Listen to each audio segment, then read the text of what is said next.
deuxième table ronde. J'invite sur cette deuxième table ronde qui va traiter des conflits d'intérêts au travers de la nouvelle procédure de signalement des alertes, donc la mise en œuvre de la loi du 9 décembre 2016 relative à la transparence, à la lutte contre la corruption et à la modernisation de la vie économique, qui concerne aussi donc, le champ des administrations publiques, donc les questions de lanceurs d'alerte, de mise en place de procédures de recueil de signalement. Donc nous allons débattre de ces questions avec Madame Caroline Lemasson, Madame Christine Joanneau, Monsieur Renaud Jaune et Madame Gwenaëlle Juan. Alors, Madame Lemasson, vous êtes adjointe au chef du bureau du statut général de la diffusion du droit et du dialogue social à la DGAFP. Et donc, vous allez nous présenter, à l'aide d'un diaporama, oui, alors il y a plusieurs diaporamas. Bonjour à tous. La procédure d'alerte. Qui vont être présentés devant vous aujourd'hui. Donc, le premier concerne le dispositif alerte, parce que nous avons sorti effectivement cette année une circulaire, celle du 19 juillet 2018, relative à la procédure de signalement des alertes, émise par les agents publics dans le cadre des articles 6 à 15 de la loi Sapin 2. Donc, comme ça a été évoqué effectivement, la question de l'alerte dans la fonction publique renvoie à l'exigence de transparence, sans cesse affirmée comme un gage d'efficacité de l'action publique, nationale comme locale. Elle participe pleinement à la prévention de la corruption, la lutte contre les atteintes à la probité et contre les crimes et les délits portant atteinte à l'intérêt général, et notamment ainsi la lutte contre les conflits d'intérêts.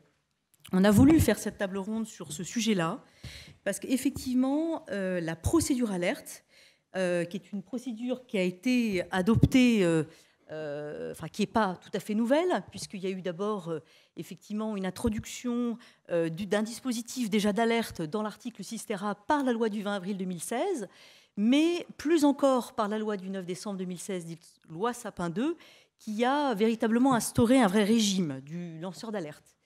Et pourquoi nous avons voulu en parler? Puisque la première table ronde, effectivement, a été extrêmement tournée sur la prévention des conflits d'intérêts. Et il se trouve que la procédure d'alerte, le régime du lanceur qui a été institué par cette loi Sapin 2, est intervenu tout d'abord par voie d'amendement parlementaire. Donc, elle n'a pas été à l'initiative du gouvernement, en tout cas pas initialement. Et puis, ce régime, surtout, il nous permet finalement de basculer d'un régime de prévention relativement classique à un régime de correction. On n'est pas sur un mécanisme de sanction, on est sur un mécanisme de correction des mécanismes qui sont potentiellement, effectivement, dangereux pour un fonctionnement de l'administration. Donc, on est dans cette lutte de cette prévention de la corruption, cette lutte contre les atteintes à la probité, mais dans un mécanisme qui va au-delà de la seule prévention.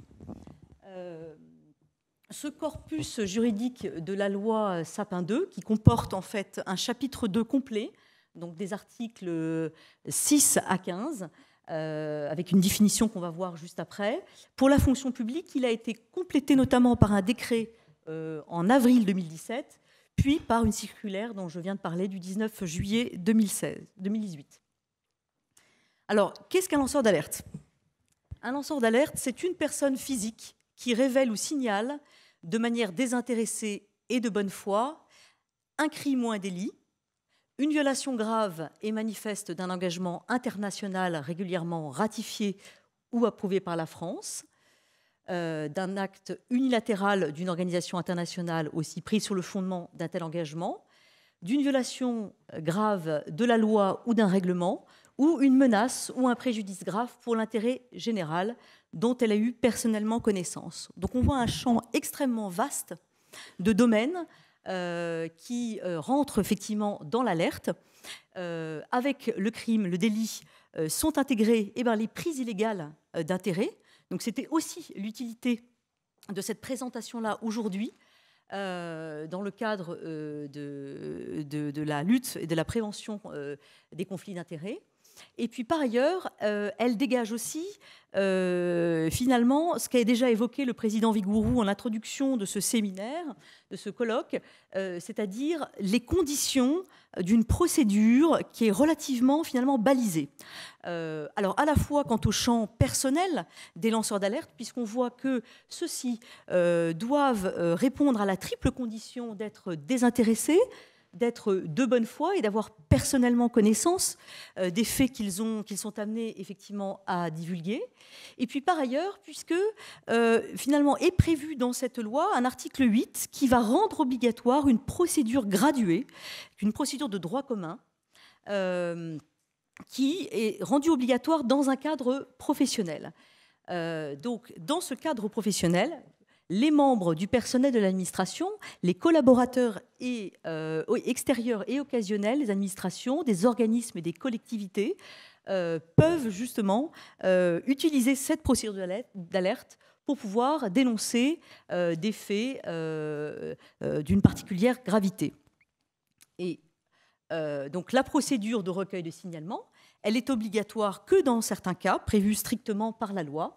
C'est pour des personnes morales de droit public, des administrations d'État, des collectivités locales de plus de 10 000 habitants. Pour les personnes morales de droit public, c'est plus de 50 agents. La procédure de droit commun donc, se déroule en 3 étapes. C'est des étapes graduées.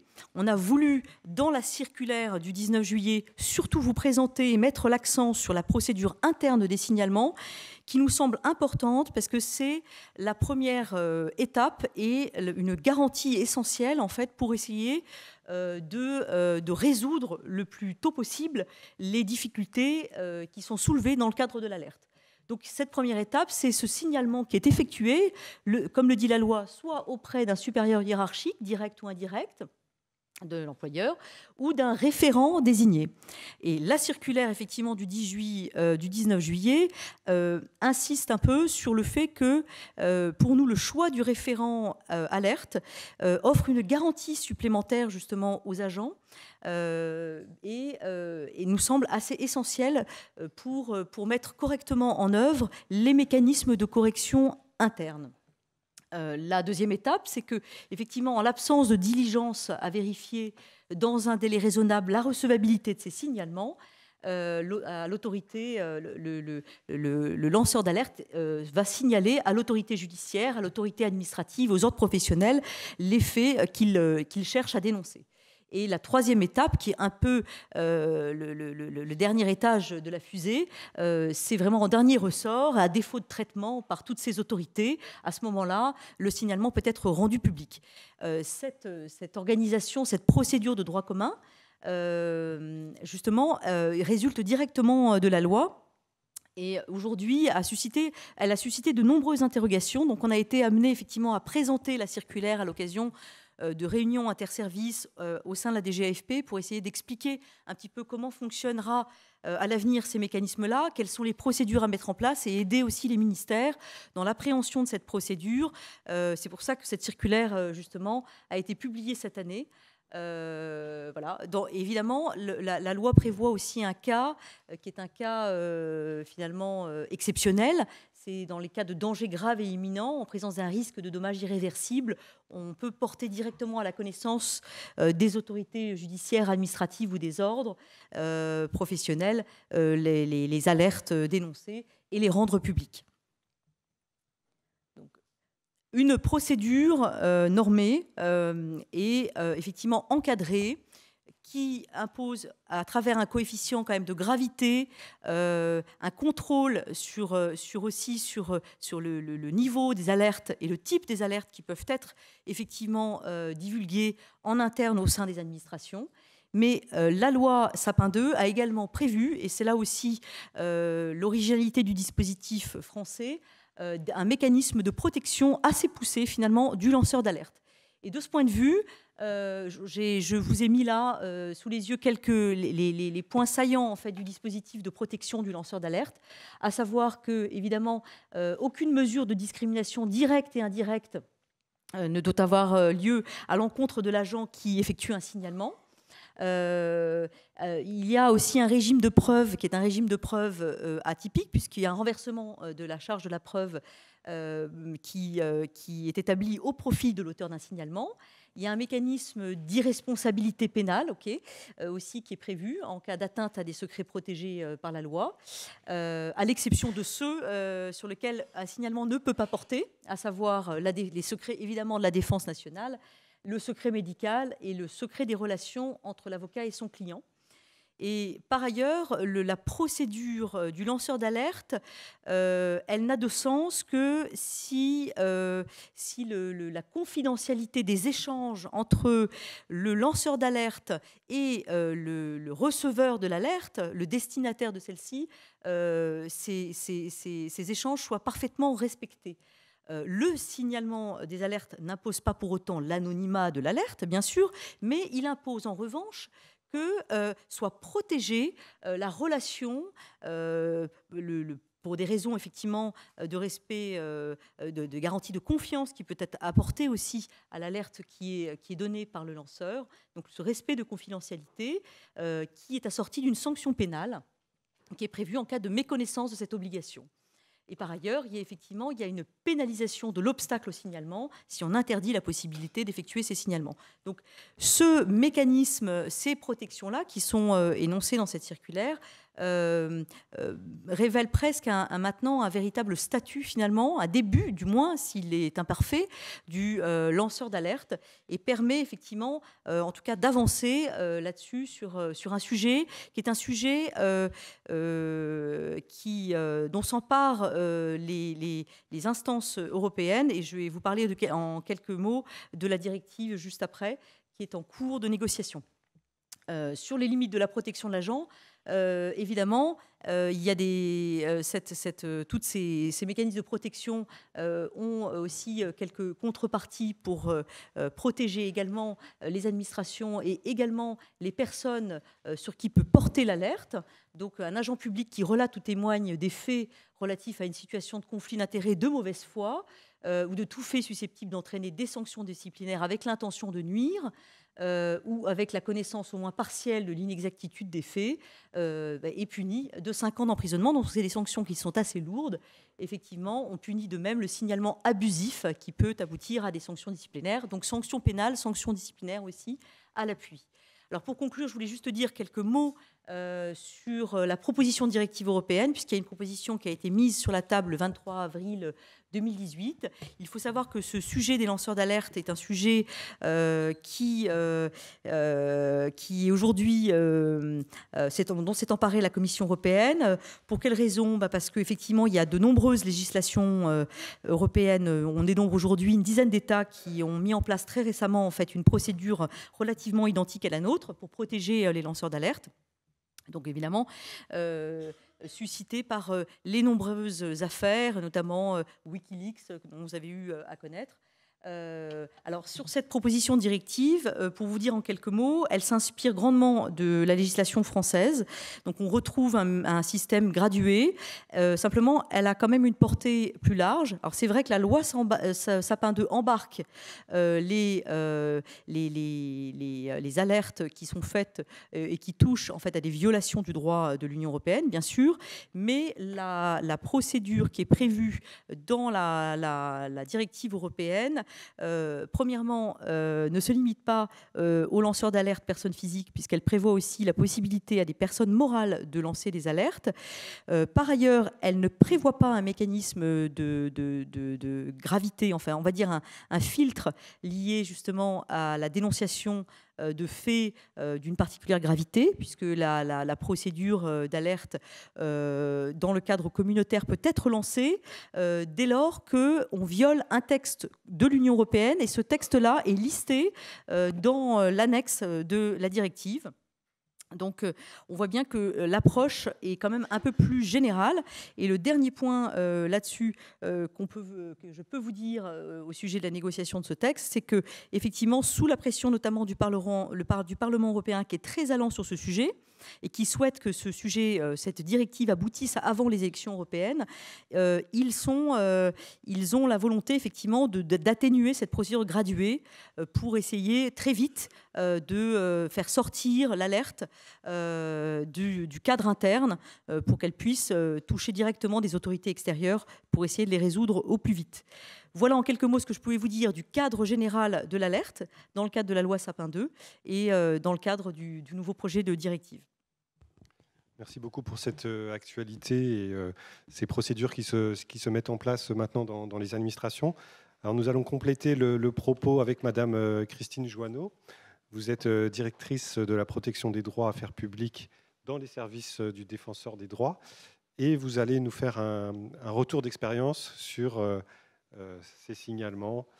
Qu'en est-il du côté du défenseur des droits ? Eh bien, merci monsieur. Alors, vous avez rappelé tout le cadre, évidemment, général de la protection des lanceurs d'alerte, donc ce qui m'évite évidemment d'avoir moi-même à le faire.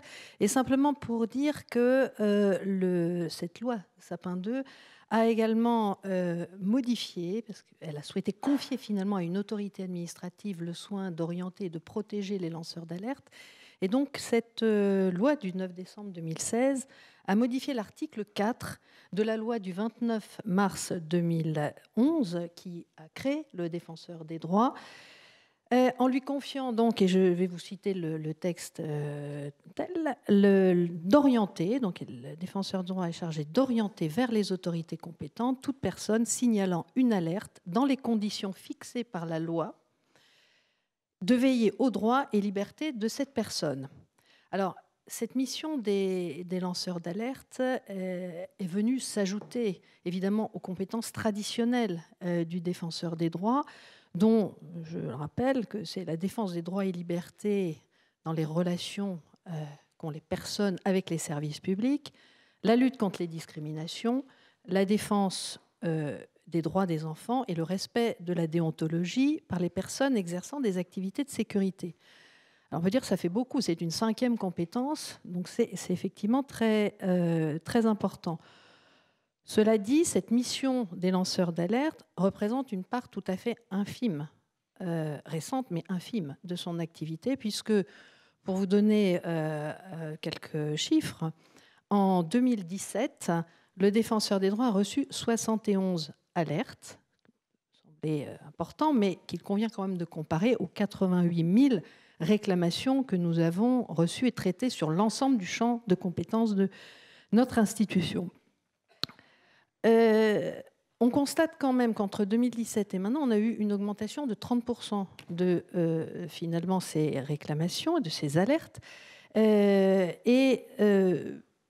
Quasiment, on en a fin octobre reçu 70, soit pratiquement autant que toute l'année en 2018, autant que ce que nous avons reçu en 2017. Donc on voit qu'il y a une progression, alors même que le dispositif est encore assez mal connu, il faut bien le dire. Que peut-on dire encore sur les chiffres rapidement? Vous l'avez rappelé, madame, il y a bien sûr le secteur public qui est concerné par ces alertes, mais aussi le secteur privé. Il y a le cadre professionnel, mais également des usagers, des tiers à l'administration, pas seulement des gens qui travaillent, qui nous saisissent. Et donc, nous avons vu que dans ces alertes, elles sont légèrement plus représentées dans le secteur public que dans le secteur privé. 52% pour le secteur public, 48% pour le secteur privé. C'est presque équivalent. Il n'est pas possible de mettre vraiment en évidence une typologie des alertes parce que c'est très vaste, en fait, les sujets sur lesquels portent les alertes. Mais alors, vous allez être déçus parce qu'on a eu très peu de conflits d'intérêt, véritablement, dans les alertes qui nous sont données, puisqu'on a eu un cas en 2017 et un cas en 2018. Donc, je voudrais rapidement, dans mon propos, vous dire un petit peu quel est le cadre d'intervention du défenseur des droits, donc dans la mission qui lui est confiée, d'orientation et de protection des dossiers lanceurs d'alerte. Et j'évoquerai également la question de la promotion finalement des droits des lanceurs d'alerte qu'il est chargé donc de protéger au regard notamment de quelques difficultés qu'il a pu rencontrer. Alors rapidement, la première partie, le cas d'intervention du défenseur des droits dans ce dispositif des lanceurs d'alerte. Comment est-il saisi? Alors nous avons mis en place une procédure spécifique qui garantit la confidentialité des échanges. Le défenseur des droits est saisi donc par une personne, uniquement par écrit, par un système de double enveloppe. C'est effectivement une procédure qui garantit au mieux cette confidentialité. Nous avons aussi en interne adopté, que ce soit dans nos outils informatiques, des situations d'étanchéité, si vous voulez, pour que seules les personnes qui ont à traiter évidemment le dossier puissent apprendre et connaissance du dossier de l'alerte. Et également, nous limitons toujours la connaissance du dossier à ces personnes. Alors, quels sont les moyens d'action, aussi bien donc sur le volet orientation et protection? Alors, tout d'abord sur l'orientation, donc cette mission d'orientation, finalement, en quoi elle consiste? Alors, elle est assez novatrice parce que, évidemment, les champs de l'alerte, on l'a dit, sont extrêmement vastes. Puisqu'ils peuvent concerner la santé, l'environnement, l'économie, enfin c'est très vaste. Et puis, donc, je vous l'ai dit, les personnes qui peuvent nous saisir ne sont pas que des personnes qui travaillent ou des agents publics, mais évidemment aussi des usagers. Alors, on a conçu vraiment ce rôle d'orientation comme un rôle de conseil du lanceur d'alerte à tous les stades, finalement, de la procédure, en étant toujours quand même guidé par la volonté de ne pas lui faire courir un risque particulier. Et donc, nous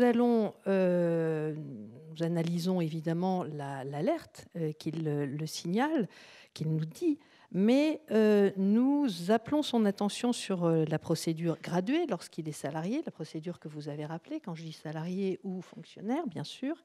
Et s'il est usager, nous lui indiquons l'administration ou l'autorité vers laquelle il peut se tourner pour porter son alerte. Parce que ça n'est pas évident, évidemment, pour quelqu'un qui est usager d'un service public, par exemple, et qui souhaiterait porter son alerte, il ne le sait pas. Et d'ailleurs, il n'y a aucune procédure de prévue sur ce point. Il ne sait pas vers qui se tourner. Alors, dans cette mission d'orientation, nos services peuvent se tourner vers des administrations pour essayer de déterminer si l'alerte va rentrer ou non dans leur champ de compétences. Autrement dit, nous n'allons pas évidemment dévoiler cette alerte ni donner le nom de la personne, mais on va essayer de voir quelle est l'administration qui pourrait se trouver compétente pour traiter cette alerte. Alors l'orientation, elle peut aussi avoir une vocation pédagogique, parce qu'on peut expliquer aussi à la personne que les faits qu'elle souhaite signaler n'entrent absolument pas dans le champ de protection des lanceurs d'alerte, comme par exemple lorsque ces faits sont déjà de notoriété publique, ça arrive, ou ne sont pas suffisamment graves, ne rentrent pas dans la définition. Alors après l'orientation, que faisons-nous sur la protection des lanceurs d'alerte ? La mission du défenseur des droits consiste finalement à protéger ce lanceur d'alerte contre les représailles dont il pourrait faire l'objet suite à son alerte. C'est ce que vous avez évoqué.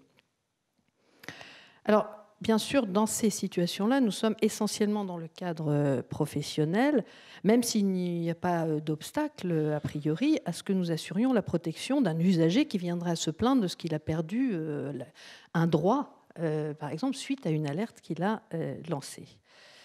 Alors, cette mission de protection, elle fait appel, là aussi, aux prérogatives un peu traditionnelles du défenseur des droits que la loi organique lui a confiées. Et bien souvent, il va donc commencer par analyser, finalement, le dossier sur plusieurs points. Tout d'abord, il va apprécier si les faits qui lui sont signalés peuvent se rattacher à la définition de l'alerte, telle qu'elle est définie par la loi, crime, délit, etc. Mais en aucun cas, le défenseur des droits n'a compétence pour se prononcer sur le fond de l'alerte, bien sûr. Il va examiner aussi si les conditions dans lesquelles le signalement a été lancé respectent bien la procédure graduée que vous avez rappelée, qui est prévue par les dispositifs internes. Et puis, il va déterminer donc si les représailles qui sont alléguées par les personnes, alors ça peut être le licenciement, la fin de contrat, la sanction disciplinaire, sont la conséquence du signalement et justifient donc sa protection. Alors pour cela, il va mettre donc en œuvre ses pouvoirs d'enquête tels qu'ils sont définis par la loi organique du 29 mars 2011 et il va interroger l'employeur public ou privé ainsi que toutes les personnes qui sont susceptibles de lui apporter les explications nécessaires à la compréhension évidemment du dossier et qui vont permettre aussi de recueillir quelques éléments de preuve permettant de faire le lien entre le traitement défavorable dont se plaint la personne et évidemment le signalement de l'alerte. Alors vous l'avez rappelé, madame, c'est vrai comme en matière de lutte contre les discriminations, il y a un régime probatoire d'un régime probatoire qui met donc à la charge de l'employeur, public ou privé, la charge de démontrer que la décision qui est défavorable prise à l'encontre du lanceur d'alerte repose bien sur des éléments objectifs qui sont étrangers au signalement de l'alerte. Donc, au terme de cette instruction, le défenseur des droits va tenter de rétablir le lanceur d'alerte dans ses droits. Alors, il peut faire des recommandations individuelles pour faire cesser les faits constitutifs de représailles, voire proposer une indemnisation, ou bien si la personne a saisi le juge, il peut aussi présenter des observations pour éclairer les juges avec les éléments de son enquête. Donc, tant sur le rôle d'orientation que de protection, le défenseur des droits, finalement, contribue à rompre l'isolement du lanceur d'alerte afin de lui permettre de disposer d'un relais institutionnel pour répondre à ses interrogations et l'aider. Alors, au-delà du traitement individuel des réclamations dont il est saisi, la loi organique a confié aussi la mission aux défenseurs des droits, la mission mais générale qui dépasse le cadre des lanceurs d'alerte, de promouvoir les droits et donc d'assurer aussi la promotion des droits des lanceurs d'alerte. Alors, c'est le deuxième point que je voulais aborder. Pour ça, nous avons retenu deux axes. Le premier axe, c'est une information importante qu'il a mis en place, l'information des lanceurs d'alerte, sur les obligations qui leur incombent afin de sécuriser aussi leur parcours. Et donc ça, nous avons publié un guide en juillet 2017 sur notre site internet qui s'appelle simplement « Un guide pour aider les lanceurs d'alerte dans leur démarche » et qui essaie de clarifier un peu le dispositif, pas toujours simple quand même à comprendre, pour les aider dans leur démarche citoyenne. Alors, ce guide, il n'a pas vocation à servir de repère normatif, il est avant tout un outil pédagogique et qui entend proposer des modes d'intervention qui soient toujours protecteurs des intérêts du lanceur d'alerte. Toujours dans l'idée d'informer le lanceur d'alerte, le défenseur des droits a saisi récemment plusieurs organismes publics ou plusieurs autorités locales, les départements, des grandes communes, des ministères, afin de recenser les dispositifs d'alerte interne qu'ils ont mis en place, afin de les faire figurer sur notre site internet à la disposition des lanceurs d'alerte. L'objectif est de donner suite à l'une des recommandations du Conseil d'État dans son rapport du 25 février 2016 qui consistait à créer un portail unique pour les lanceurs d'alerte. Donc à terme, l'idée est un peu d'enrichir, si vous voulez, ce site pour que les lanceurs d'alerte puissent disposer d'un maximum d'informations et qu'ils puissent surtout s'orienter vers les bons acteurs dès la consultation du site. Les choses ne sont pas faciles, elles se mettent en place doucement. Vous l'avez rappelé, il y a le décret de 19 avril 2017 qui est venu évidemment spécifier les choses et qui notamment n'est entré en vigueur que depuis le 1er janvier 2018. Et il faut bien le reconnaître que les premiers sondages que nous avons faits montrent que toutes ces autorités sont quand même loin d'avoir mis en place toutes les procédures internes qui leur incombent. Et j'ai bien compris qu'effectivement, vous y travaillez. Alors, après ce premier axe concernant l'information, le deuxième axe que le défenseur des droits a souhaité prendre, c'est aussi de demander au pouvoir public de remédier aux quelques difficultés qu'il a constatées dans le cadre de ses pouvoirs généraux de recommandation, d'avis. Alors, très rapidement, ces difficultés que nous constatons, que peut-être un peu, vous voyez peut-être moins de votre côté, mais c'est que ce dispositif de la loi Sapin n'a pas unifié les régimes juridiques applicables aux lanceurs d'alerte, si bien qu'à côté du dispositif général que vous avez souligné tout à l'heure, le législateur a laissé subsister des régimes spéciaux d'alerte dans le domaine du renseignement, dans le domaine de la banque, de l'assurance, et il n'a pas défini comment ces procédures d'alerte exigées par ces différents régimes, finalement, et dont dépend la protection du lanceur d'alerte, se combinent entre eux. Parfois, c'est évidemment difficile de se repérer. Je l'ai souligné tout à l'heure aussi, aucune procédure n'a été définie pour les lanceurs d'alerte externes, comme les citoyens, contrairement aux salariés, aux fonctionnaires. À qui doivent-ils adresser leur alerte et quand la rendre publique, tout en se protégeant du risque de la responsabilité civile et pénale? C'est un vrai sujet. Nous sommes dans la fonction publique. Vous citiez tout à l'heure l'article 6 ter A du statut général. Évidemment, au sein de cet article, il y a à la fois l'alinéa sur les conflits d'intérêts, également l'alinéa sur les faits constitutifs d'une alerte au sens de l'article 6 de la loi Sapin. Et parfois, pour les agents publics eux-mêmes, il n'est pas toujours aisé de savoir si finalement ils rentrent dans le cadre de l'alinéa 1 ou de l'alinéa 2, en dépit quand même des éclairages que vous avez pu donner dans la circulaire, dans votre circulaire. Et de ce point de vue, le défenseur pense qu'il faudrait quand même rendre tout ceci de manière plus claire, plus limpide, si vous voulez, et plus simple, si on veut que les personnes puissent y avoir recours. Donc il a fait un certain nombre de propositions au Premier ministre. Il a également proposé de rencontrer le ministère de la Justice pour clarifier la situation des lanceurs d'alerte face à l'autorité judiciaire. Et voilà, sur l'article 40 et sur des questions aussi de délai de traitement des alertes justement par l'autorité judiciaire. Voilà, je ne vais pas aller plus loin, je m'arrêterai là. Simplement, ces clarifications sont importantes et vous avez raison de souligner, il y a la directive qui devrait rentrer en vigueur en 2021 si tout va bien. Et comme le dispositif de la loi Sapin 2 est souvent présenté à juste titre comme étant à la pointe des standards européens, et vous l'avez souligné, je crois que son exemplarité en serait évidemment renforcée si il pouvait assurer cette mise en cohérence de ces différents dispositifs. Voilà, je vous remercie. Voilà. Merci pour cet exposé détaillé et pour avoir souligné encore les progrès à faire et le caractère balbutiant, quelque part, des lanceurs d'alerte, enfin du nombre d'alertes, puisque j'ai noté qu'il était très faible par rapport à vos saisines. Je me tourne maintenant vers monsieur Renaud Jaune, qui est sous-directeur au sein de l'Agence française anticorruption.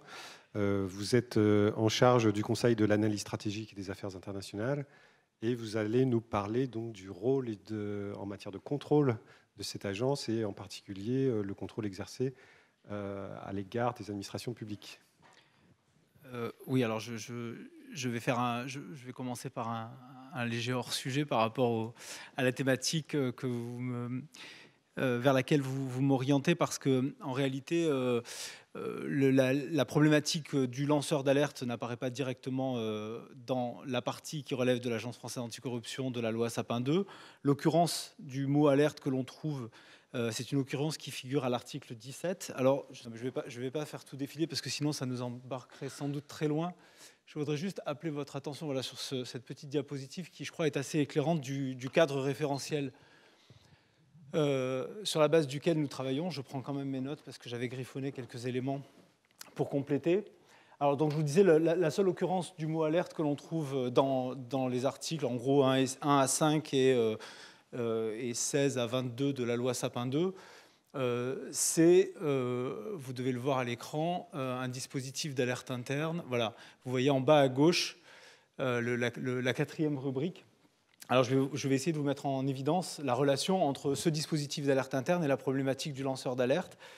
Je commence par, j'essaye de faire très vite, pardonnez-moi si je parle trop vite, mais je ne voudrais pas trop déborder.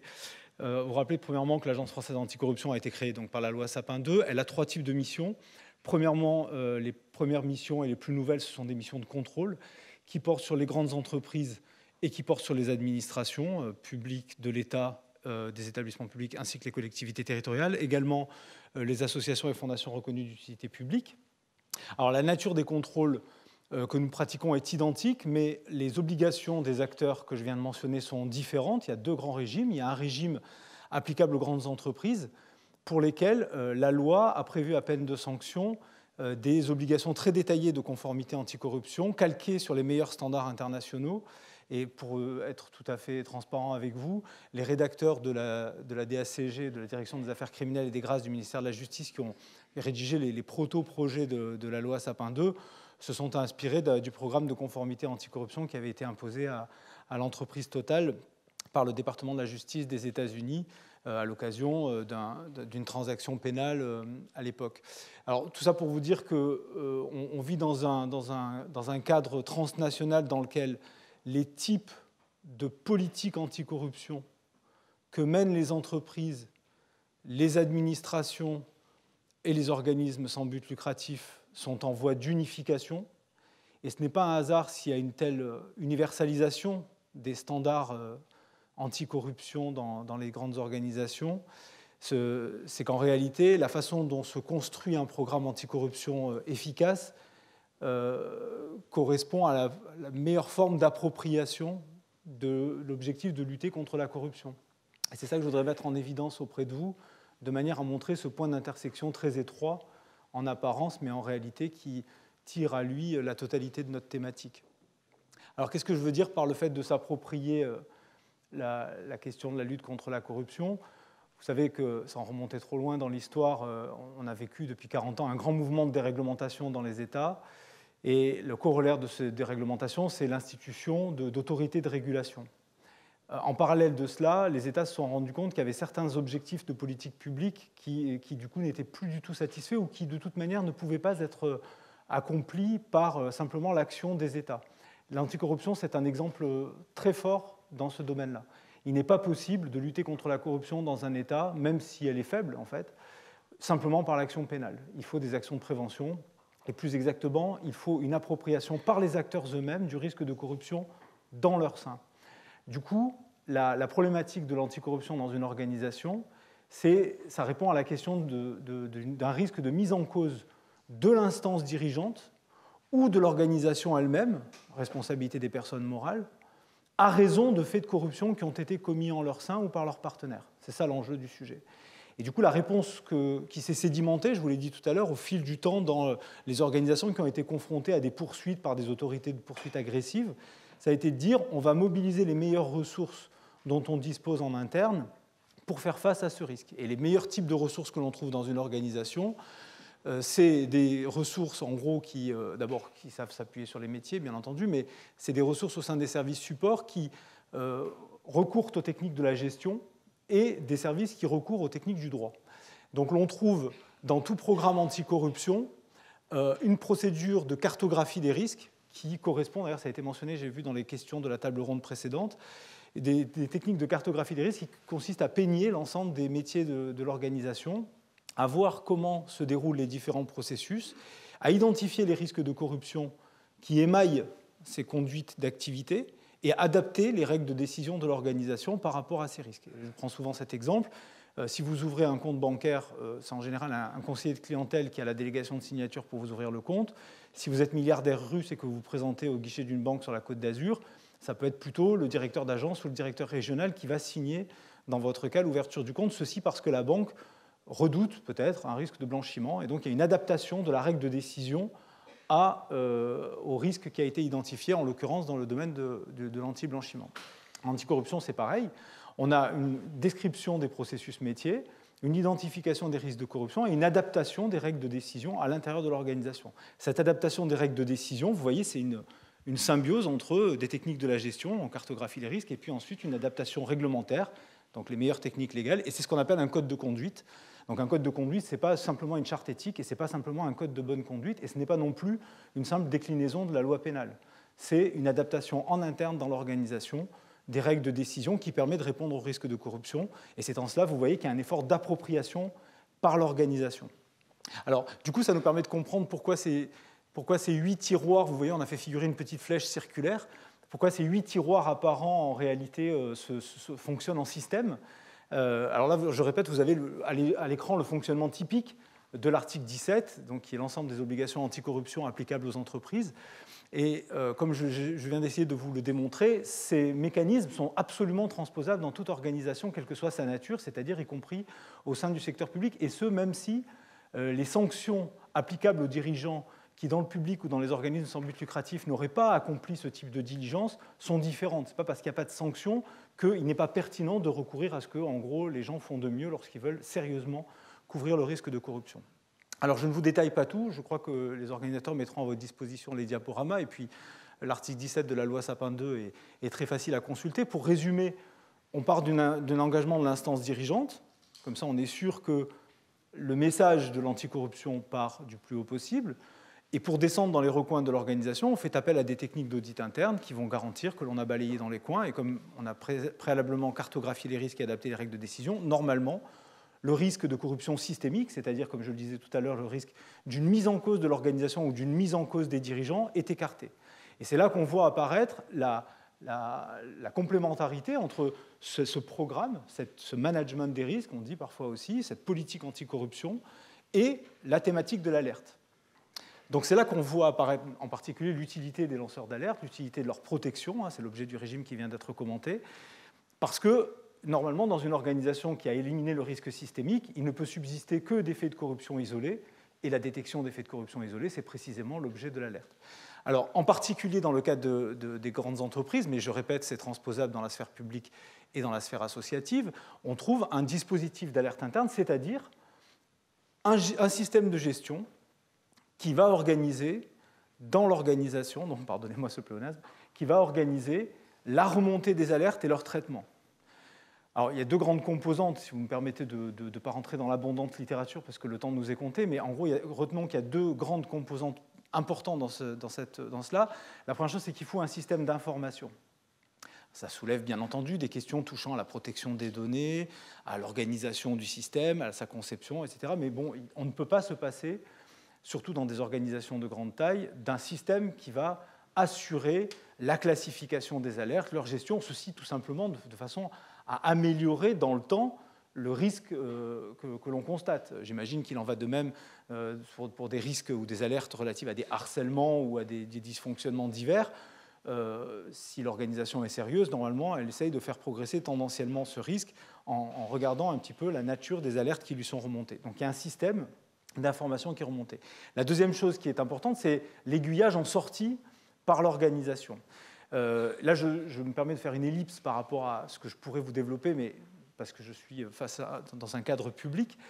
Là, on rentre en télescopage, en quelque sorte, avec la problématique de l'article 40. Vous savez que l'article 40 du Code de procédure pénale dans la sphère publique est extrêmement vaste. Il y a d'ailleurs une interprétation constante et bien documentée du Conseil d'État dans ce domaine. Il se passe de la façon dont on a tendance parfois à croire que l'alerte peut être filtrée, etc. Lorsque des faits sont qualifiés, la transmission de ces faits à l'autorité judiciaire est en principe de droit. Il n'y a pas et l'obligation pèse sur le fonctionnaire lui-même. Donc la question, c'est de savoir comment vit cette obligation personnalisée avec le dispositif d'alerte interne qui, comme je viens de le dire, est une politique de l'organisation. Et c'est en cela que les organisations, en particulier publiques, ont aujourd'hui une responsabilité très forte. Donc on a commencé à travailler avec la DGAFP sur ces sujets, une responsabilité très forte pour faire pour assurer d'abord la sécurité juridique des agents de la puissance publique, d'une part, et puis pour organiser en sortie 3 cas de figure. Le premier cas de figure, c'est que c'est peut-être un pli qui est insuffisamment pris dans la fonction publique, je pense au corps de contrôle en particulier, mais de façon plus générale dans l'administration d'actifs. Il faut que les faits de corruption soient signalés à l'autorité judiciaire. Et je répète qu'il en va de la responsabilité des dirigeants des organisations publiques et privées. Nous ne vivons plus dans une période où l'information ne filtre pas. On a mentionné tout à l'heure des affaires comme Wikileaks, Panama Papers. Les ressources d'investigation des autorités de poursuite dans le monde sont devenues beaucoup plus fortes que par le passé, ne serait-ce qu'au cours des 5 dernières années. Je ne parle même pas d'il y a 10 ou 15 ans.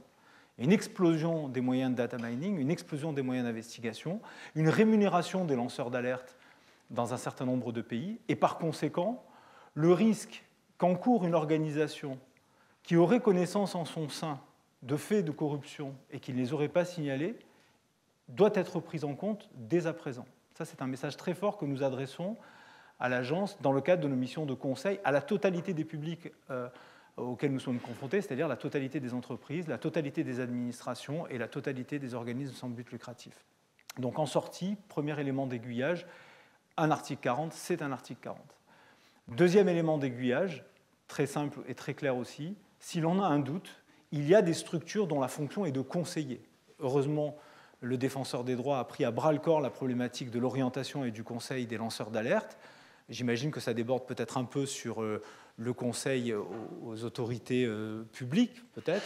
En tout cas, c'est la mission de l'Agence française anticorruption, que de centraliser et diffuser des informations, et deuxièmement, de fournir un appui à toute organisation publique ou privée qui le désirait. Donc si l'on a un doute à l'issue de cette procédure d'aiguillage, il ne faut pas hésiter à saisir les structures d'appui qui peuvent se compter au sein de l'État, et l'Agence française anticorruption en est une. Alors je précise par parenthèse que l'AFA, à ce titre, reçoit des signalements et reçoit des demandes d'appui.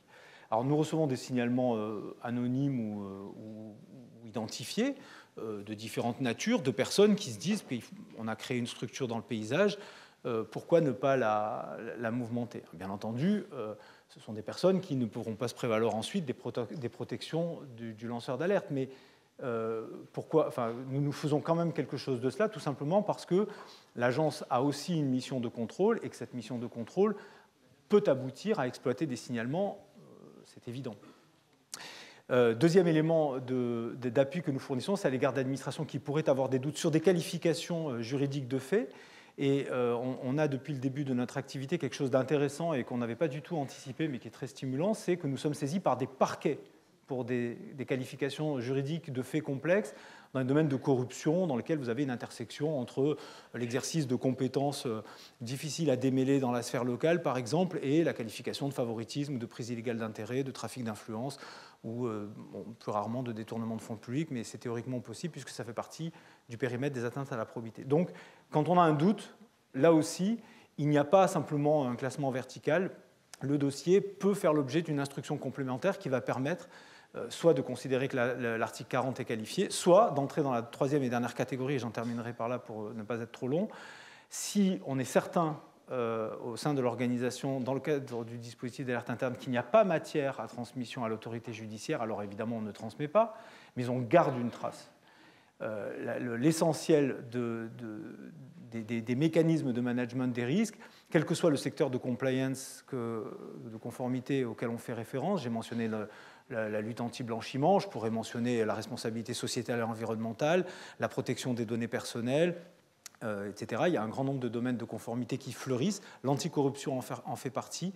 Le maître mot, à côté de l'appropriation que j'ai mentionné tout à l'heure, c'est-à-dire le fait de se responsabiliser sur la maîtrise de ce risque, c'est la traçabilité des mesures que l'on prend et donc leur pleine effectivité sur l'ensemble du champ qui est couvert. Voilà, je m'arrête là.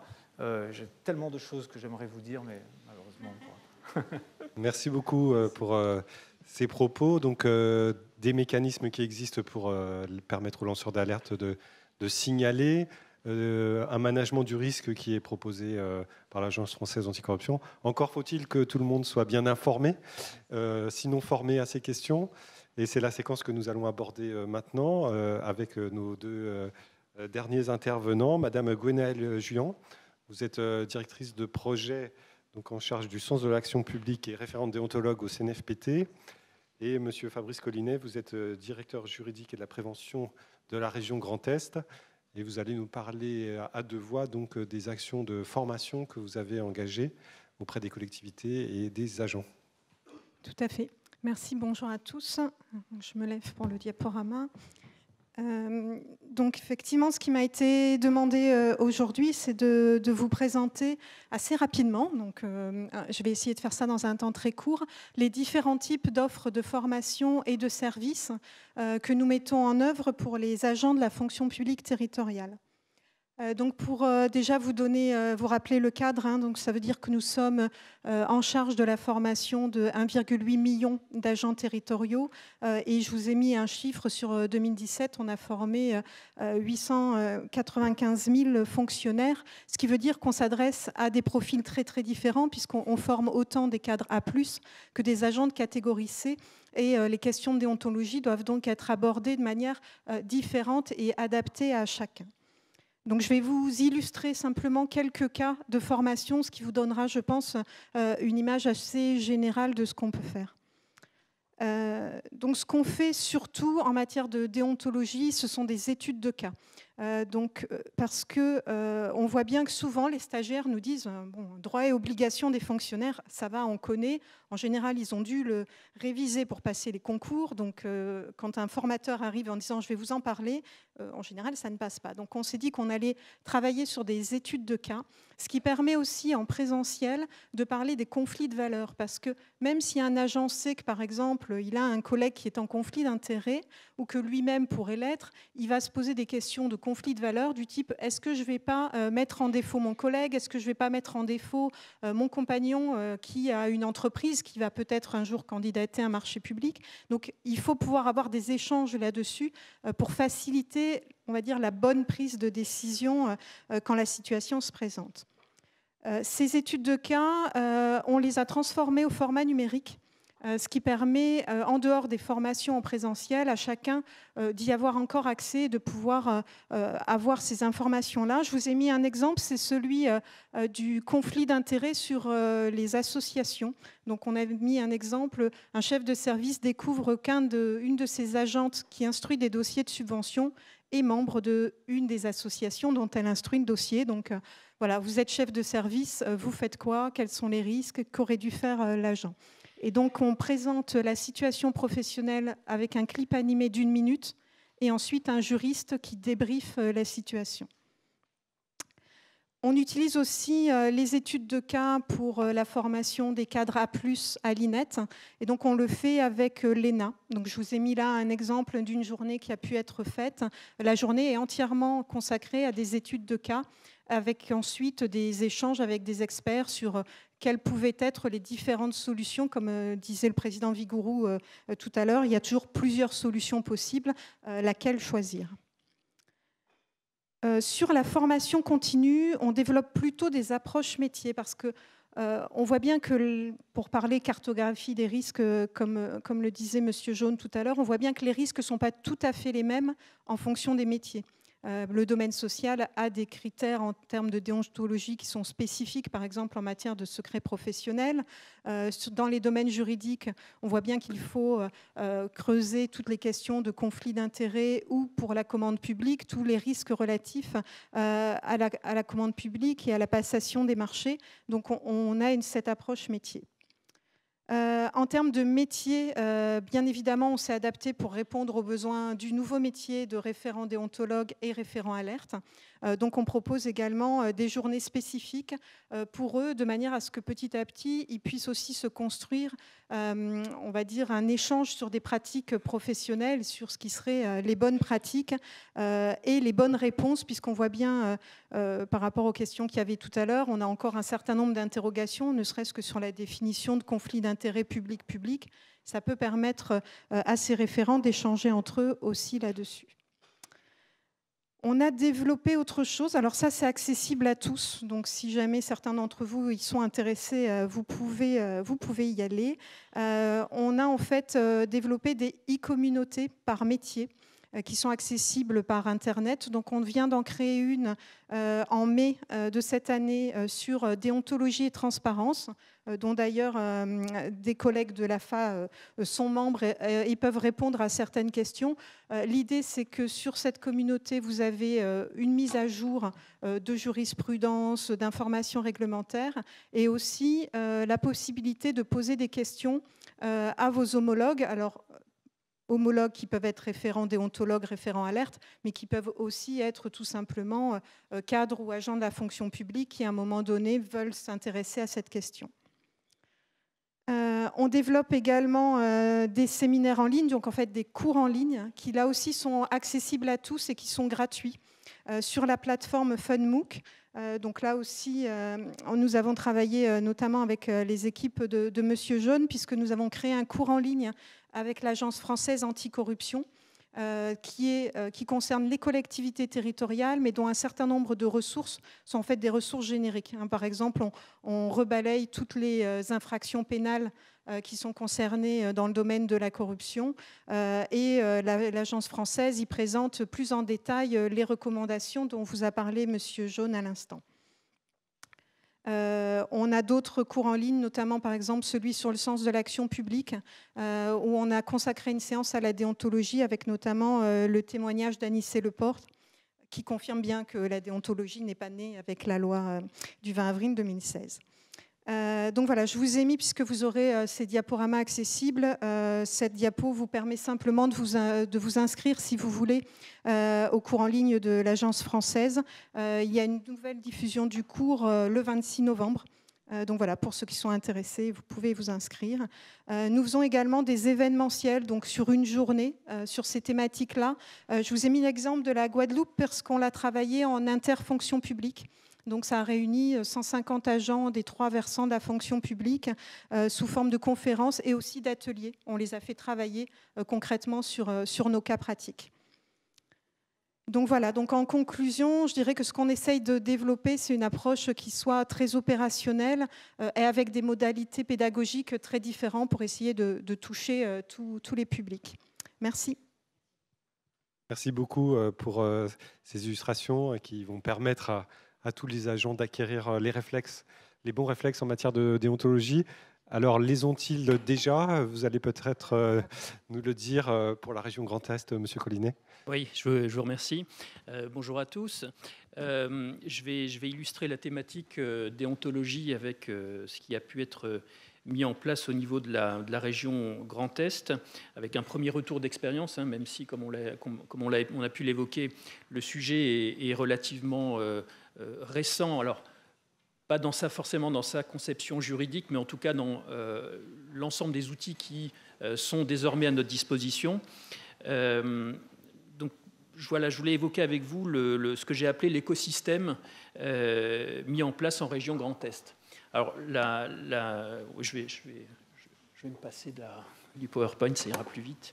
Alors, c'est un terme que je trouve assez approprié, le terme d'écosystème, dans la mesure où ça renvoie quelque part à une idée d'un environnement qui doit être propice, un terreau qui doit être propice au développement de la déontologie, donc un terreau, pour ce qui concerne le versant fonction publique territoriale, en tout cas un terreau politique très proche, un terreau hiérarchique, un terreau en termes de contexte, etc. En tout cas, un environnement qui doit être propice au développement de cette thématique-là.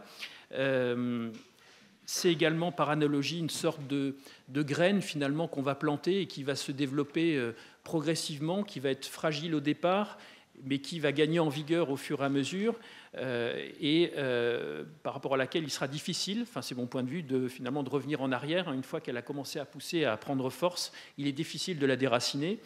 Et puis c'est également un équilibre fragile, il faut en être conscient. Toutes ces questions de déontologie, les outils qu'on peut mettre en place, finalement rien n'est jamais acquis. tout peut toujours être remis en cause à un moment ou à un autre si on n'y prend pas garde. Et dans la mesure où ça fait intervenir une multitude d'acteurs, une multitude d'outils qui vont interagir les uns avec les autres.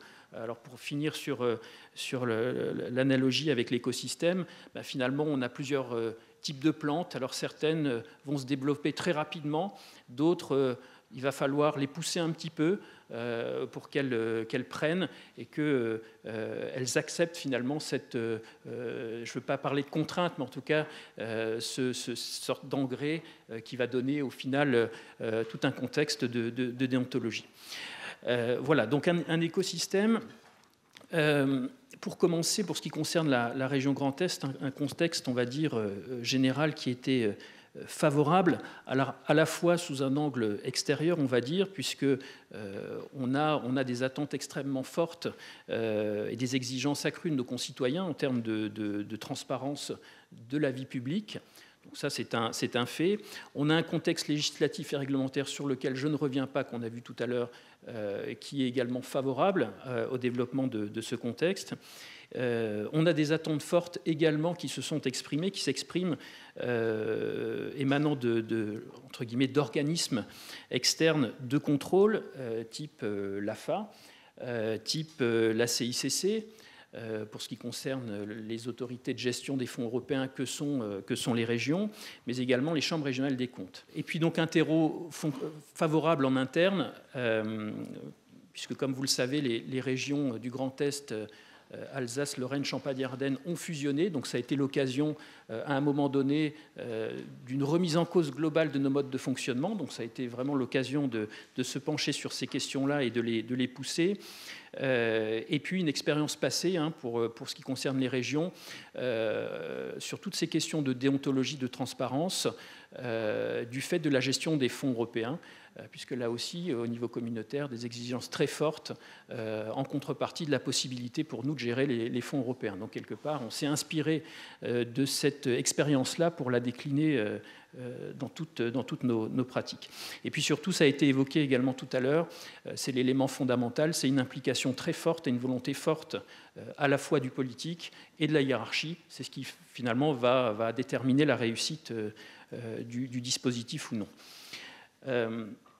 Donc au niveau de la région, on a imaginé une logique finalement de briques, puisque le sujet de la déontologie, finalement, c'est un sujet relativement vaste, dans lequel on peut y mettre finalement beaucoup de choses. Donc une logique de briques qu'on allait finalement superposer petit à petit. Alors on a commencé en termes de fondation par 3 briques importantes. En premier lieu, la mise en place d'un référent déontologue et d'un référent alerte éthique. En second lieu, par l'adoption d'un code de déontologie applicable à nos élus régionaux. Et puis enfin, la mise en place d'une charte de déontologie applicable aux agents régionaux cette fois-ci. Donc je vais dire quelques mots sur chacune de ces briques. La première, donc la mise en place d'un référent déontologue, donc, qui a été désigné en décembre 2016 par l'Assemblée régionale, qui a donc désigné un référent déontologue indépendant. Ça, c'est un élément important également en termes de légitimité vis-à-vis des élus, vis-à-vis des agents. Il a été désigné pour la durée du mandat politique, sachant qu'il n'est pas révocable durant ce mandat. Donc ça lui donne une certaine légitimité, en tout cas une certaine tranquillité pour rendre ses avis en toute objectivité. Donc dans ces missions, il y avait à la fois un volet élu qui était de rédiger donc un code de déontologie, d'éclairer l'institution également sur les éventuels risques de conflit d'intérêts, donc qui concernaient également les élus.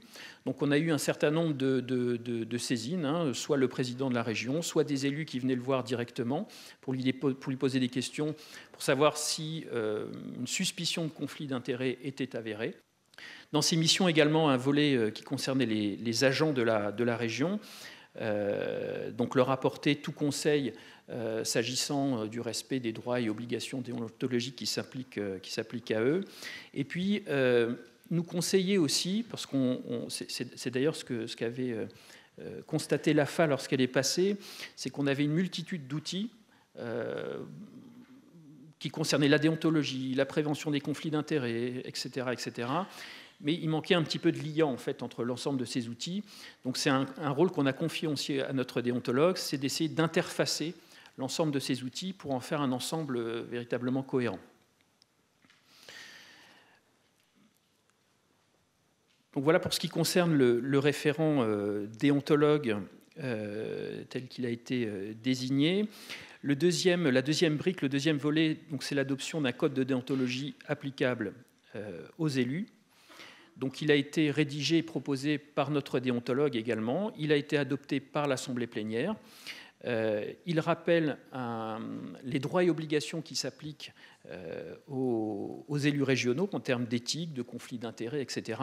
Mais l'intérêt du dispositif, qu'on a d'ailleurs soumis à la haute autorité pour avis, qui nous a rendu un avis sur le sujet, dont on a pris compte puisqu'on a complété notre code de déontologie. Le troisième volet, donc la troisième brique, c'est l'adoption d'une charte de déontologie applicable aux agents régionaux. Donc elle a été adoptée au mois de juin 2018.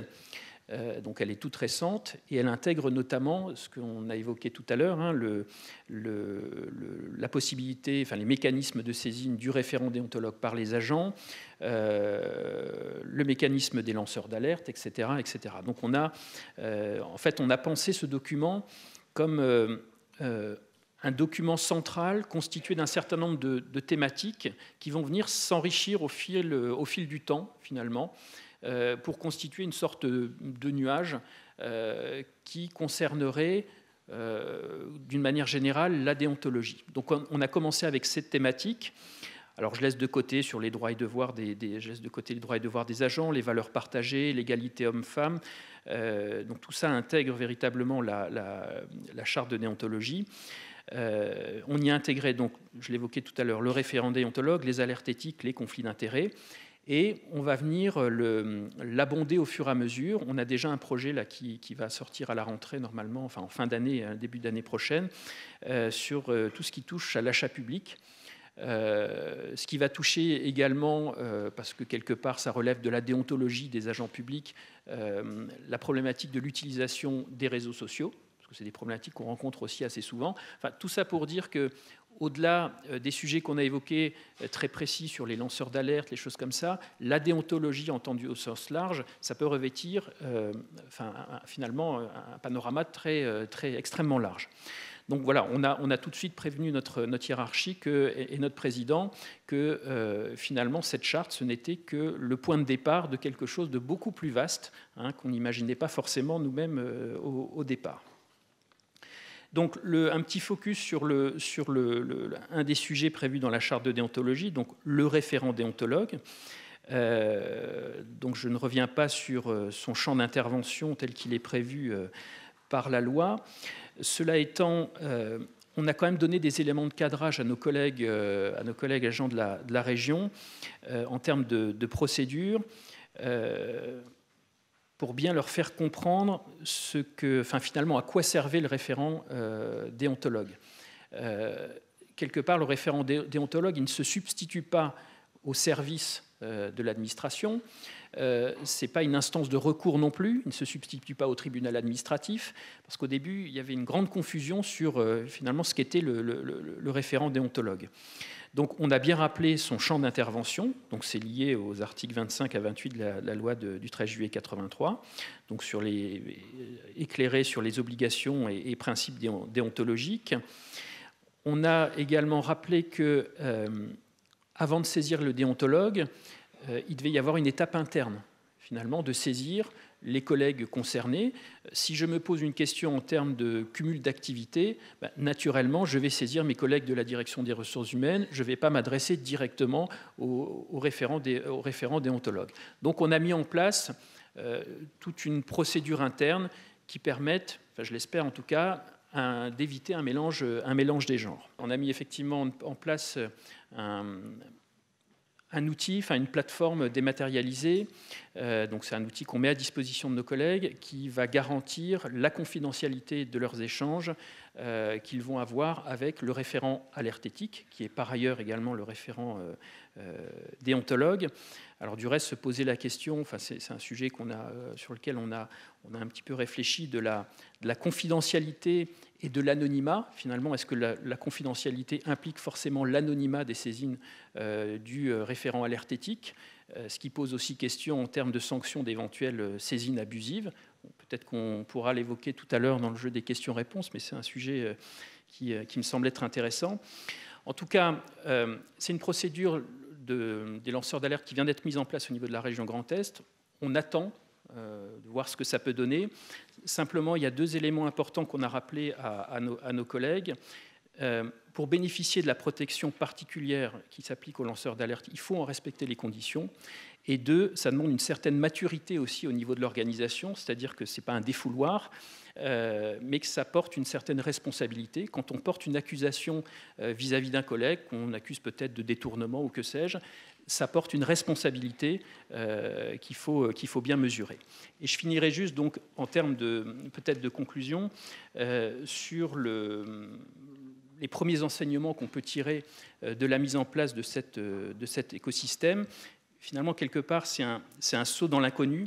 Le système est encore un peu trop jeune pour qu'on ait un recul suffisant. On va voir comment il va vivre, comment les agents vont se l'approprier. Un élément important, c'est le volet communication-formation, qui est essentiel, parce qu'on a défini de beaux outils maintenant. Il faut les faire connaître aux collègues pour qu'ils se les approprient. Le terreau est favorable, la machine est en marche, mais il y a encore des réticences à vaincre et une culture à mettre en place. Merci beaucoup pour ces illustrations et toute la démarche que vous avez engagée tant auprès des élus que des fonctionnaires, des agents de la région Grand Est. Nous n'aurons pas le temps, malheureusement, d'aborder les questions. Donc, on vous proposera peut-être d'interagir par messagerie, si vous le souhaitez, pour prolonger nos échanges. Merci beaucoup à tous les intervenants, que je vous demande aussi d'applaudir.